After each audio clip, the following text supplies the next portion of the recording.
14 novembre 2025, bonjour à tous et bienvenue à cette tranche d'information consacrée à l'actualité africaine et internationale sur Iroko Media Télévision.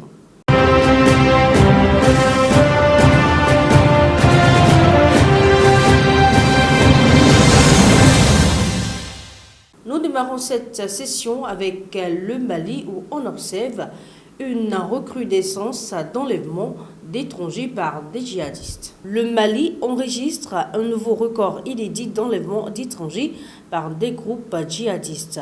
Selon l'ONG ACLED, affiliée au suivi des violences mondiales, au moins 22 ressortissants étrangers ont été capturés entre mai et octobre par le JNIM lié à l'Al-Qaïda, un chiffre pouvant atteindre 26.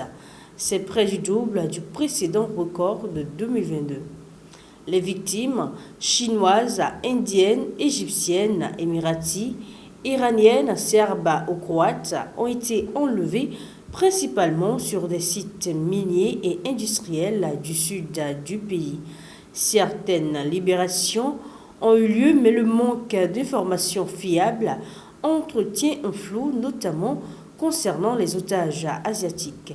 Les rançons demeurent une ressource clé. Près de 50 millions de dollars auraient été versés fin octobre lors d'un échange impliquant un otage émirien. Ces enlèvements s'inscrivent dans une stratégie visant à affaiblir l'économie malienne et dissuader les investissements étrangers. Le JNIM détient par ailleurs plusieurs dizaines d'otages maliens. Au Cameroun, violence post-électorale, un bilan officiel est attendu. Le Cameroun reste suspendu à la publication du décompte officiel des arrestations, dégradations et victimes survenues après la contestation de la réélection de Paul Biya lors de la présidentielle du 12 octobre dernier. Ce bilan doit être présenté le 15 novembre par le ministre de l'administration territoriale, Paul Atangandji, à l'issue d'une tournée nationale entamée pour évaluer la situation sécuritaire et relayer le discours d'investiture du chef de l'État reconduit pour un 8e mandat. Sur le terrain, plusieurs collectifs d'avocats tentent de recenser les personnes interpellées, dénonçant un manque de transparence autour des procédures.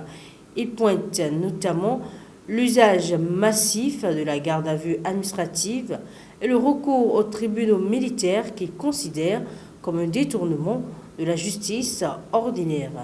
Selon eux, certaines arrestations sont effectuées sans mandat et des personnes seraient détenues dans des lieux tenus secrets sans possibilité de contact avec leur famille ni présentation rapide devant un magistrat. A l'inverse, l'avocat Louis Gabriel Eyongo juge ces mesures légitimes au regard des pillages, incendies et actes assimilés à un mouvement insurrectionnel.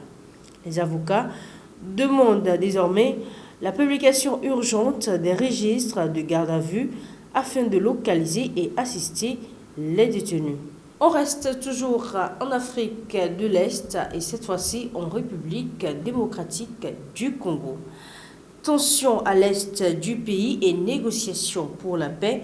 Les pourparlers de Doha tendent vers un accord cadre entre Kinshasa et l'AFC le moment du 23 avril. Les discussions menées à Doha sous médiation qatari rapprochent le gouvernement congolais et l'AFC et le mouvement du 23 avril d'un accord cadre, étape préalable à un accord de paix global. Ce test en préparation fixerait uniquement les principes directeurs tandis que les modalités techniques seront détaillées dans plusieurs protocoles dont 2 ont déjà été signés.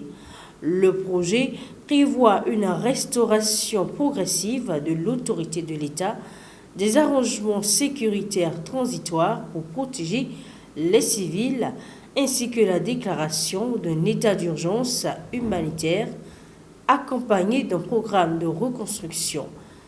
Il inclut aussi la création d'une commission vérité et réconciliation. L'ensemble constituera l'accord final une fois les protocoles adaptés.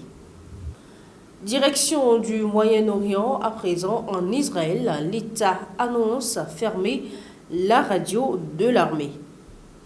Le ministre israélien de la Défense, Israël Katz, veut fermer en mars prochain la radio militaire Galei Tzahal, média populaire et ancien, qui l'accuse de diffuser des opinions hostiles à l'armée sans toutefois citer d'exemples.